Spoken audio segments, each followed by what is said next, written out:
Hey guys, in this video I will show you how to download Cricfy TV on Samsung Smart TV. Alright, so let's begin. So if you want to download Cricfy TV on your Samsung Smart TV, let me first clarify that Cricfy TV is not available on the Samsung Smart Hub because it is not an officially supported or verified app. However, don't worry because there are still safe and easy ways to use Cricfy TV on your Samsung Smart TV. First of all, if your Samsung Smart TV runs on Tizen OS, you cannot directly install APK files on it. In this case, you will need to use your mobile phone to stream the content to your TV. To begin, open the SmartThings app on your Samsung phone or any Android phone. Make sure that both your phone and your Samsung Smart TV are connected to the same Wi-Fi network, otherwise screen mirroring will not work. Next, on your phone, download the latest Cricfy TV APK from its official Telegram channel or another trusted and verified source. Once the APK is downloaded, install the app on your phone and open it to make sure it is working properly before moving to the next step.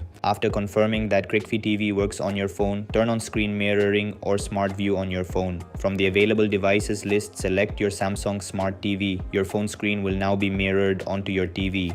Now simply open the Cricfy TV app on your phone while screen mirroring is active. The content will display directly on your Samsung Smart TV in full screen, allowing you to watch Cricfy TV on a bigger display. And that's it. This is how you can download Cricfy TV on Samsung Smart TV. So that's all for this video. Thanks for watching.